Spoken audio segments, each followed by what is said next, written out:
네, 오늘도 이 시간을 주신 하나님께 감사드립니다. 오늘 우리가 묵상할 말씀은 시대의 소망 388페이지부터 있는 말씀을 보겠습니다.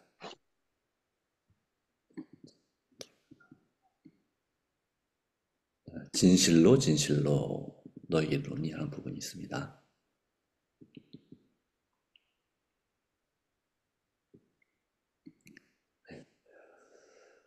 아,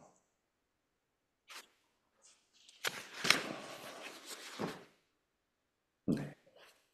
진실로 진실로 너희에게 논의 믿는 자는 영생을 가졌다.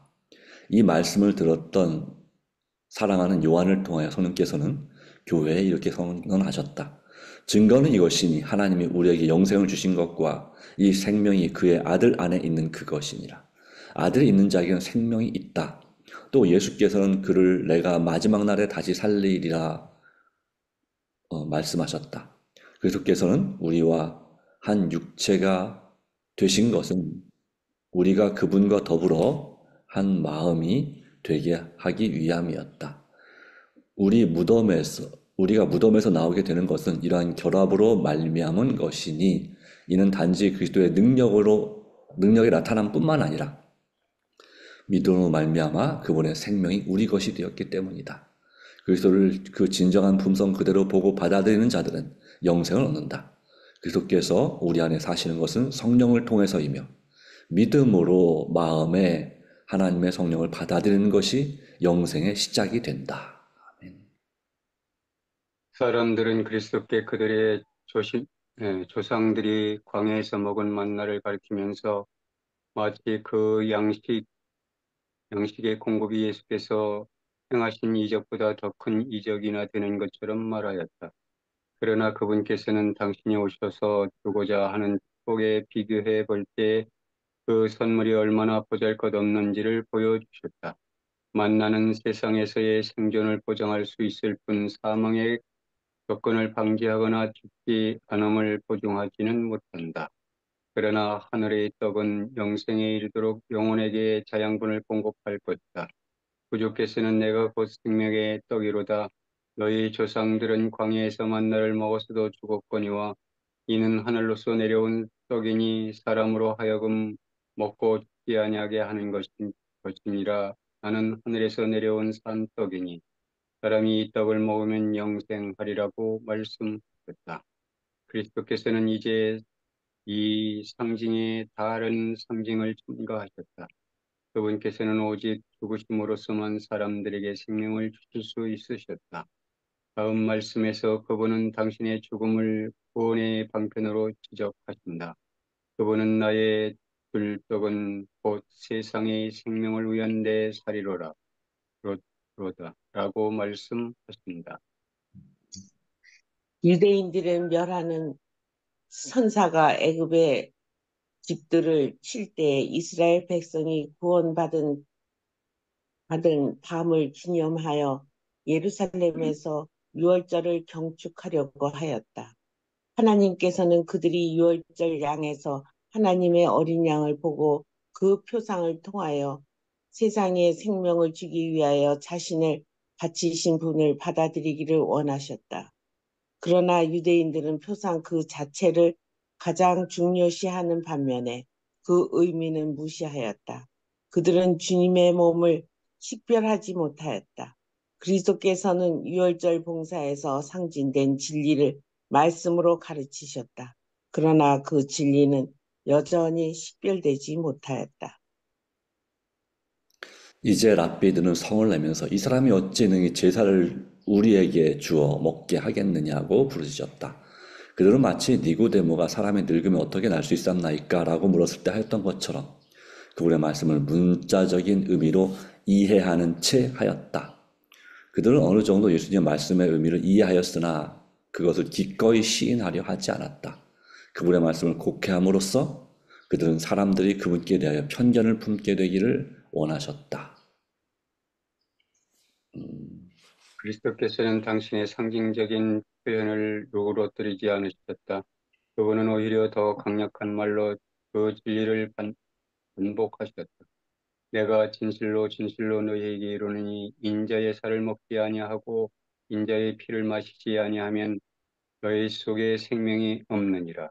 내 살을 먹고 내 피를 마시는 자는 영생을 가졌고 마지막 날에 내가 그를 다시 살리리니 내 살은 참된 양식이요 내 피는 참된 음료로다. 내 살을 먹고 내 피를 마시는 자는 내 안에 거하고 나도 그 안에 거하나니.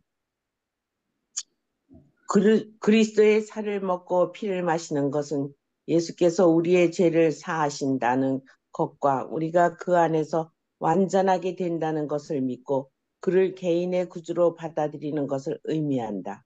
우리가 예수의 성품에 참여하게 되는 것은 그의 사랑을 바라보고 그의 사랑을 깊이 생각하고 거기서 깊은 감명을 받음으로 말미암는 것이다. 양식이 신체에 영양을 주듯이 그리스도께서 우리의 심령에 영양을 끼치셔야만 한다. 음식은 우리가 그것을 먹지 않는 한, 또한 그것이 우리 신체의 한 부분을 구성하지 않는 한, 우리에게 아무런 유익도 끼칠 수 없다. 그와 같이 우리가 그리스도를 개인의 구주로 알지 않는다면 그분은 우리에게 아무런 가치도 없다. 이론적 지식은 우리에게 아무런 유익도 주지 못한다. 그리스도를 먹고 그를 마음에 받아들여 그의 생명이 우리의 생명이 되게 하여야 한다. 그의 사랑과 그의 은혜가 우리의 생애에 소화되어야 한다. 그러나 이런 까지라도 신자가 그리스도와의 관계에 갖는 특권을 나타낼 수 없다. 예수께서는 살아계신 아버지께서 나를 보내심에 내가 아버지로 인하여 사는 것 같이 나를 먹는 그 사람도 나로 인하여 살리라고 말씀하셨다. 하나님의 아들께서 아버지를 믿는 믿음으로 사신 것처럼 우리도 그리스도를 믿는 믿음으로 살아야 한다. 예수께서는 자신을 하나님의 뜻에 완전히 내맡기셨으므로 그분의 생애에는 아버지만 나타나셨다. 모든 일에 우리와 한결같이 시험을 받으셨지만 그분은 당신을 애워싼 악에 의해 더럽힘을 받지 않고 세상 앞에 서셨다. 이와 같이 우리도 그리스도께서 이기신 것처럼 이겨야 한다. 그대는 그리스도를 따르는 자인가? 그렇다면 영적 생애에 관하여 쓰인 모든 기록은 그대를 위하여 기록된 것이며 그대 자신을 예수께 연합시킴으로써 얻을 수 있을 것이다. 그대의 열성은 쓰러지고 그대의 처음 사랑은 식어 가는가? 그리스도께서 주시는 사랑을 다시 받아들여라. 그분의 살을 먹고 그분의 피를 마셔라.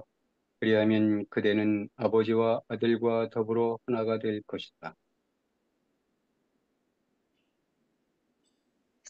불신하는 유대인들은 구주의 말씀 가운데서 문자적인 의미, 의외의 다른 뜻을 보려고 하지 않았다. 의문의 율법상 피를 먹는 것은 금지되어 있으므로 그들은 이제 그리스도의 말씀을 신성을 모독하는 말로 해석하고 저희끼리 이에 대해서 논란하였다. 심지어는 대부분의 제자들까지도 이 말씀은 어렵도다. 누가 들을 수 있느냐고 말하였다. 구주께서는 그들에게 대답하시면서 이 말이 너희에게 걸림이 되느냐? 그러면 너희가 인자의 이전 있던 곳으로 올라가는 것을 볼 것 같으면 어찌하려느냐? 살리는 것은 영이니 육은 무익하니라. 내가 너희에게 이른 말이 영이요 생명이라고 말씀하셨다. 한 번씩만 더 읽겠습니다. 세상에 생명을 주는 그리스도의 생명은 그분의 말씀 가운데 있다. 예수께서 질병을 고치시고 사기를 내어 쫓은 것은 당신의 말씀으로 하신 것이었다.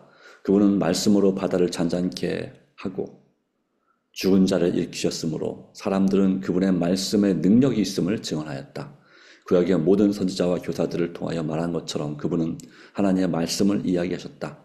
온 성경은 그리스도를 나타낸 것이므로 구주께서는 당신을 따르는 자들의 믿음을 말씀 위에 고정시키기를 원하셨다. 그분의 눈에 보이던 임재가 거두어질 때 그 말씀은 그들의 능력의 원천이 되지 않으면 안 되었다.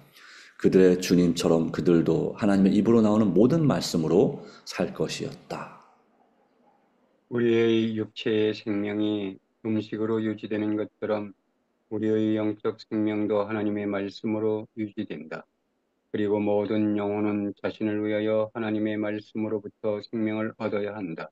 자양분을 위하여 스스로 먹지 않으면 안 되는 것처럼 우리도 그 말씀을 우리 자신을 위하여 받지 않으면 안 된다. 우리는 단지 다른 사람의 지식을 징계로 하여 그것을 얻어서는 안 된다. 우리는 그분의 말씀을 이해하기 위하여 하나님께 성령의 도우심을 구하면서 깊이 성경을 연구해야 하느라. 우리는 한 구절을 취하여 하나님께서 우리를 위하여 그 구절 가운데 넣어주신 사상을 확인하는 일에 정신을 집중시켜야 한다.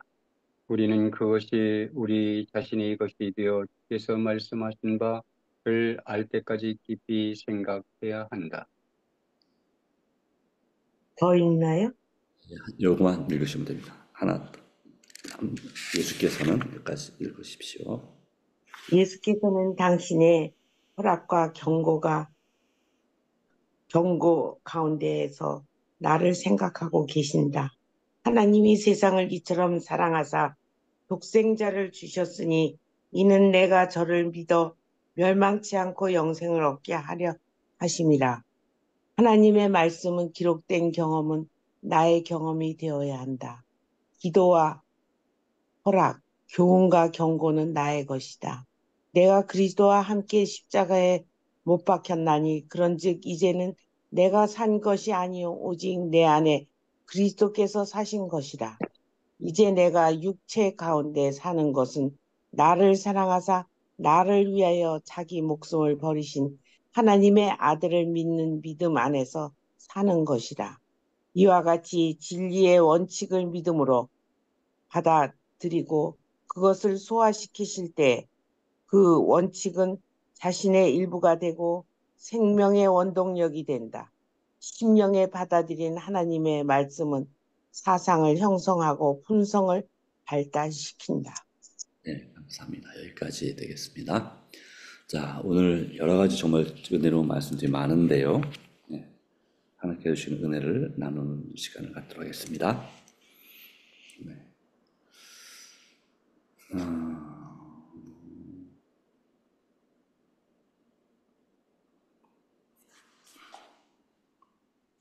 저는 위에 세상의 생명을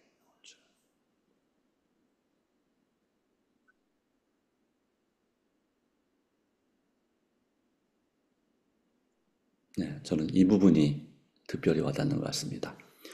세상에 생명을 주는 그리스도의 생명은 그분의 말씀 가운데 있다 라고 하는 것이죠. 이것을 우리가 제대로 발견하게 될 때에 우리는 예수님만을 오직 의지해서 그분의 말씀만을 의지해서 살아가는 삶이 될 것입니다.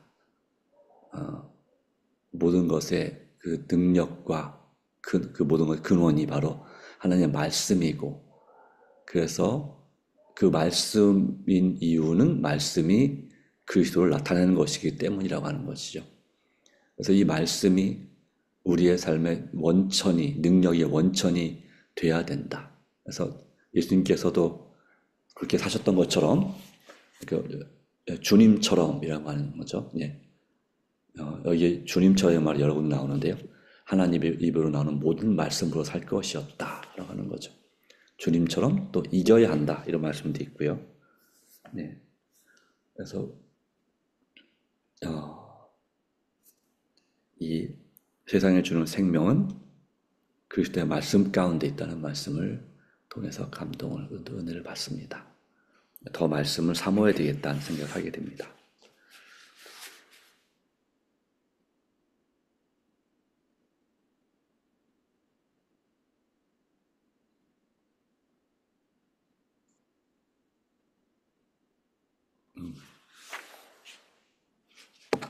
그래서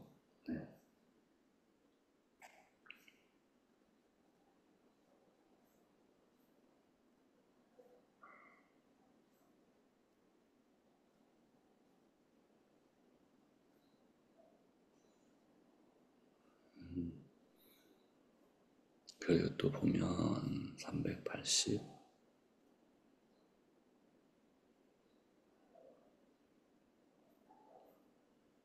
여기도 그런 말씀이 있었죠. 이 부분도 마찬가지인데요.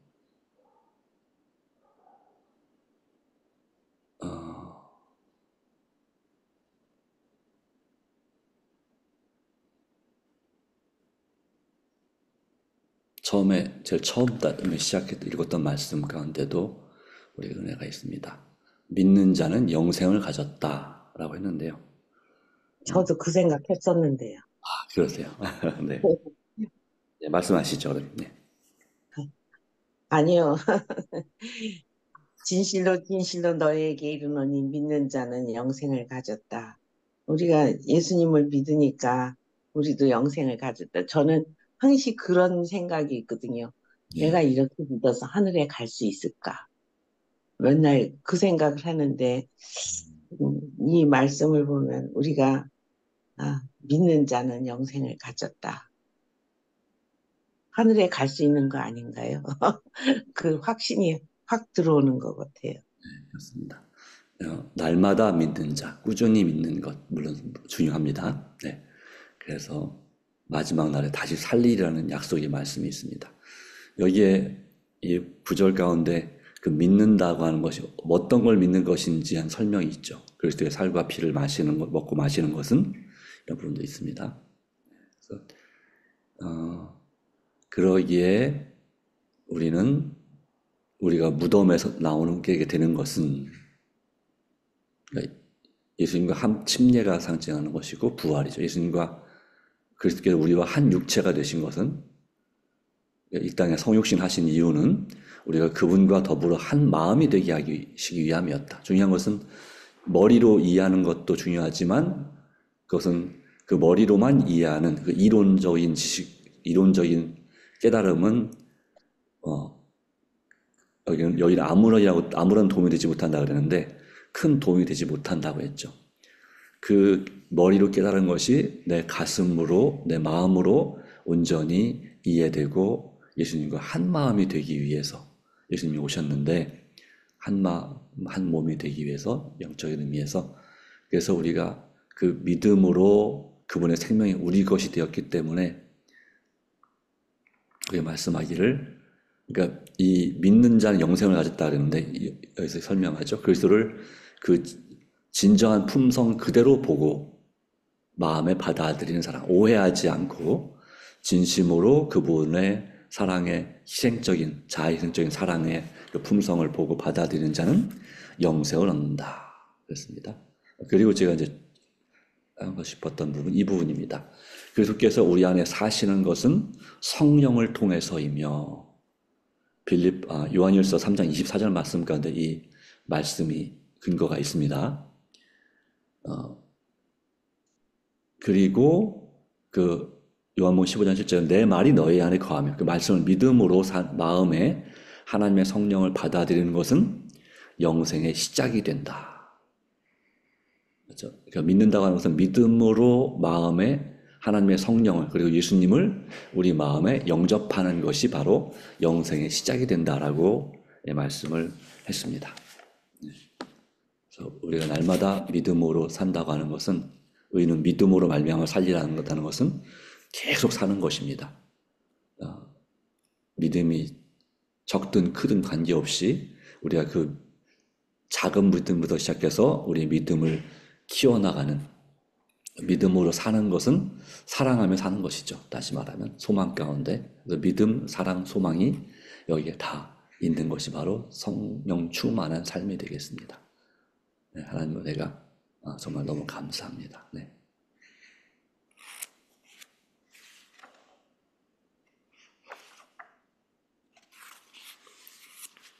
그러면 그 믿는 것, 그리스도의 살과 피를 먹고 마시는 것이 무엇을 의미하는가라는 설명도 있죠.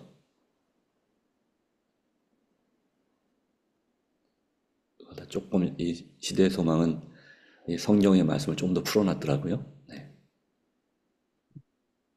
그런데 우리의 죄를 사하시는 것이라고 그랬잖아요. 네, 그렇죠. 네, 그걸 믿는 것이다. 네. 그런데 랍비들은 의도적으로 이해 못하는 채 했어요. 여기 있는 것처럼 성을 내면서 이유 목적은 무엇입니까? 백성들로 잘 믿지 못하게 하기 위해서. 참 그런 사람들이 있습니다. 안타깝지만 알면서도 마음속에 알면서도 자기 자존심 때문에 또 집단적인 이기주의 때문에 말씀을 곡해하는 경우가 종종 많이 있습니다. 그런데 여기 보면 이 부분이죠. 네. 그러니까 이 믿는다, 믿고 그분을 받아들인다는 의미, 믿는 자 영생을 가졌다. 마지막 날 살리라 했던 이 말씀에 대해서 이 부분이 좀 더 자세히 설명합니다. 그리스도의 살을 먹고 피를 마시는 것은 그분께서 우리 죄를 사하신다는 것을 믿는 것이고요. 첫 번째, 두 번째는 우리가 그분 안에서 완전하게 된다는 것을 믿는 것이고요. 모든 부위에서 깨끗하게, 우리를 모든 부위에서 깨끗하게 하실 것이요라고 그랬죠. 요한일서 1장 9절입니다. 그러니까 이 1장 9절에 우리 죄를 만일 우리가 우리 죄를 자백하면 그런 미쁘시사 저는 하시고 우리 죄를 사하시고 모든 불의에서 깨끗하게 하실 것이요. 그래서 그분 안에서 깨끗하게 되면서 완전하게 된다는 것을 믿는 것이고요. 그리고 세 번째는 그분을 개인의 구주로 받아들이는 것을, 즉 믿는 것을 의미한다 하는 거죠. 그래서 우리가 그리스도를 그분의 성품에 참여하는 것은 예수 품성 변화를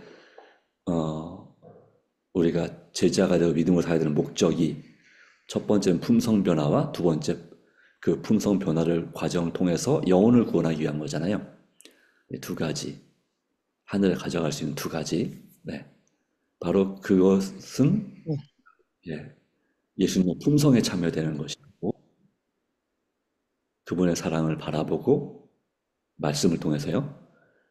말씀을 믿음으로 그것을 깊이 생각하고 그러니까 그냥 말씀을 읽고 끝나는 것이 아니라 깊이 생각하고 이게 바로 묵상이죠. 말씀 묵상이죠. 말씀을 묵상하고 그것을 흡수해드림으로 말씀 적용입니다. 음식을 우리가 먹고 그리고 잘 소화시키고 깊이 생각하는 거죠. 소화가 되면 어떻게 됩니까? 말씀을 그 맛을 깊이 음미하고 그 다음에 그것이 이제 소화가 되면 흡수가 되는 것처럼 말씀을 우리 삶에 실천해야 된다. 적용해야 된다.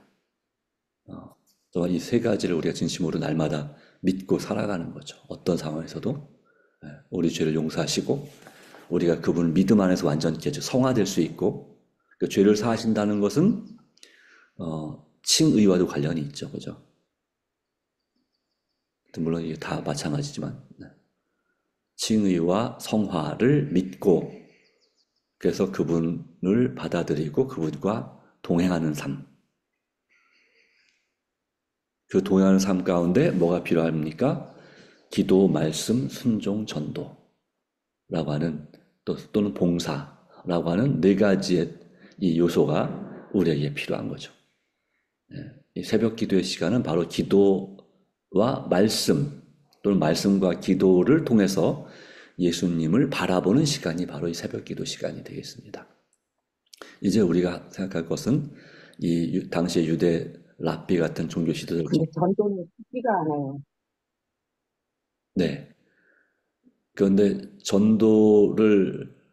전도가 쉽지 않은 이유는 전도를 어렵게 생각하기 때문도 있습니다. 역으로 말하면 내가 이제 성경을 가르친다고 하면 전도가 어려울 수 있겠습니다. 진리를. 그러나 단순히 친절을 베푸는 것도 전도거든요. 그것만 해도 전도입니다. 그렇게 꾸준히 하다 보면 중요한 것은 전도하기를 포기하지 않는 것입니다. 그러면 되는 거죠. 우리가 누군가를 근데 결과가 있어야 되는 거 아닌가? 그렇죠. 그렇지만 결과. 우리가 만약에 결과를 거뒀다고 합시다. 네. 결과가 어디까지일까요? 침례주는 것은 결과가 아닙니다. 결과의 과정이죠. 네.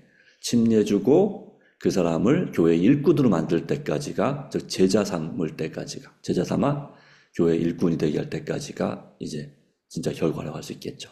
더 나아가서는 그 사람이 또 다른 사람을 일꾼 삼을 때까지 계속해서 케어해주고 또 같이 격려해주고 친구가 되는 것까지인데요. 근데 그렇게 내가 누군가를 주님께 인도했다면 그것은 누군가가 우리 집사님 장로님들 하신 것처럼 씨를 뿌린 결과입니다. 씨를 뿌리고 누군가는 그 싹이 난 그 씨를 잘 관리했고 그 덕분에 나는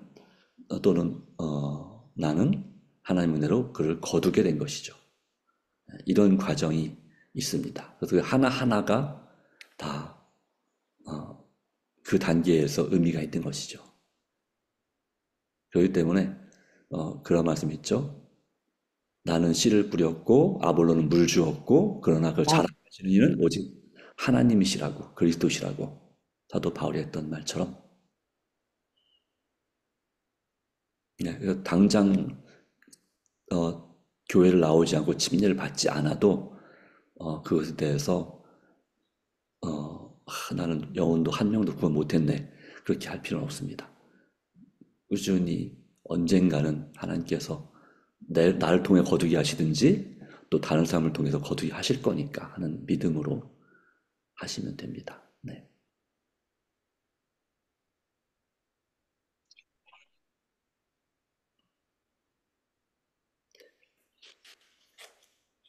네, 장로님 하실 말씀 있으신가요? 은혜 받으신 말씀, 나누실 말씀이.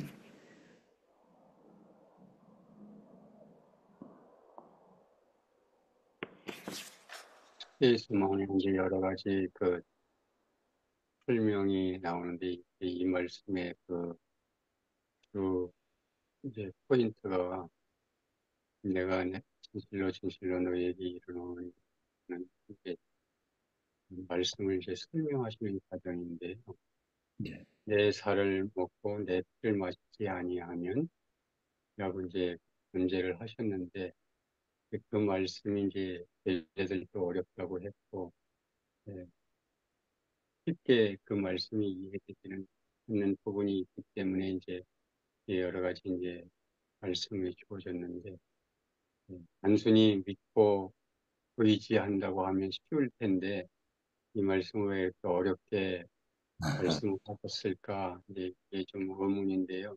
네. 더 깊이 인상 깊게 그러니까 이 말씀은 정말 그 뭐야 그런 말씀인 것 같아요. 뭐냐면 이 말씀을 정말 이해할 수 없는 사람들이 있고 이해할 수 있는 사람들이 있기 때문에 예, 오늘날도 마찬가지인 것 같아요. 말씀을 따라서 이제 우리가 살아야 되는데 그 말씀대로 우리가 말씀에 순종하는 것이 곧 이 예수께서 말씀하신 것처럼 내 살과 내 피를 마시는 자라고 할 수 있을 텐데 네. 이제 그 말씀을 순종하기가 깨닫기도 어렵지만 순종하기도 또한 어려운 부분이 있잖아요. 네, 네, 그래서 맞습니다. 내 살을 먹고 내 피를 마시는 것은 그리스도와 일체 한 몸이 되는 것을 뜻하는 것이라고도 생각이 되는데 그렇게 하지 않으면 겉으로 도는 그래서 말씀대로 우리 우리의 삶은 삶대로 이렇게 각각 도는 그런 것을 오늘 말씀을 통해서 깨닫고 예수님과 일체해서 그래서 예수님의 마음을 우리의 마음, 그래서 그리스도의 마음을 품으라고 하신 말씀처럼 우리가 일체가 되지 않으면 이 말씀의 의미가 우리의 삶에 새겨지지 않을 것이라고 그렇게 생각이 들어갑니다. 아멘, 맞습니다. 네. 자, 예, 이와 같은 또 은혜로운 말씀이 우리에게 있습니다. 네. 이론적 지식은 우리에게 아무 유익도 주지 못한다. 라고 했죠. 그분을 먹고 마음에 받아들여 그분이 생명이 우리의 생명이 되어야 된다. 네.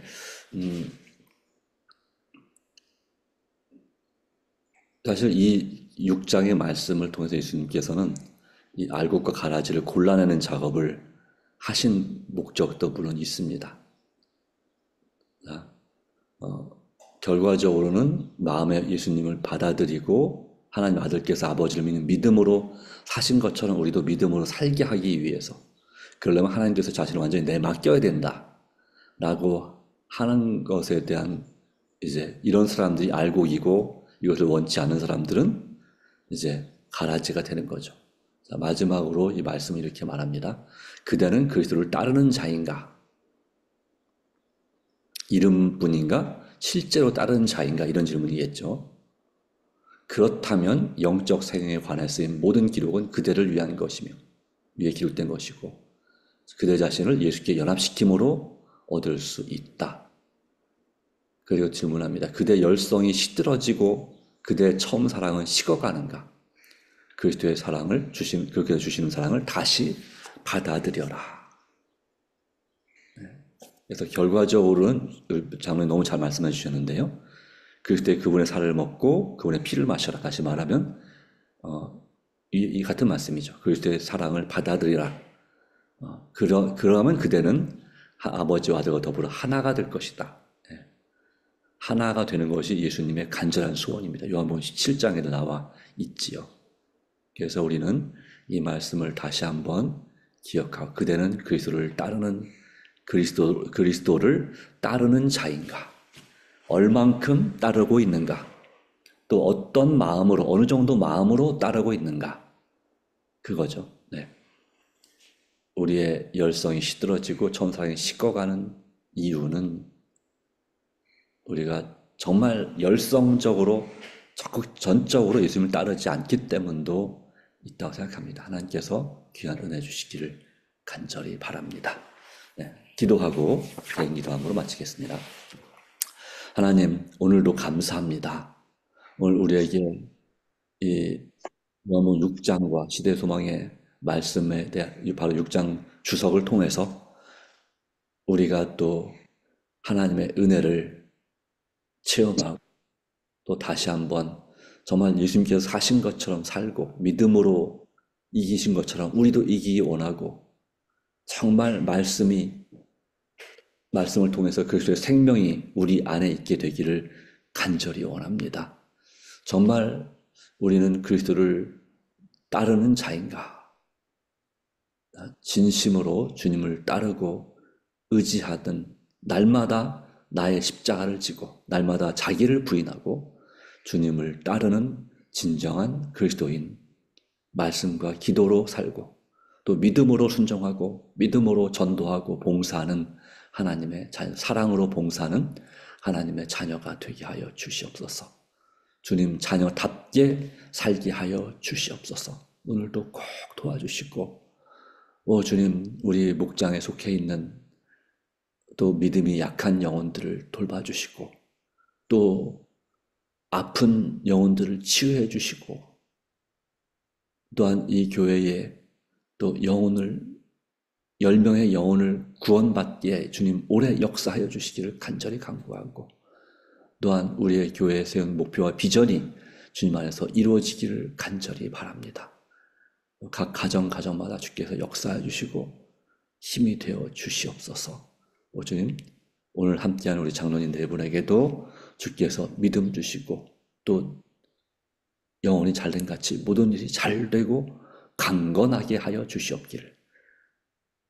또한 이 새벽 말씀을 또 유튜브를 통해서 다시 한번 보면서 기도할 영혼들에게도 주께서 크신 복을 베풀어 주시기를 또 기도를 응답해 주시기를 예수님의 이름으로 간절히 기도합니다. 아멘. 네. 감사합니다. 오늘 하나님의 은혜가 넘치는 하루, 행복한 하루 되시기 바랍니다.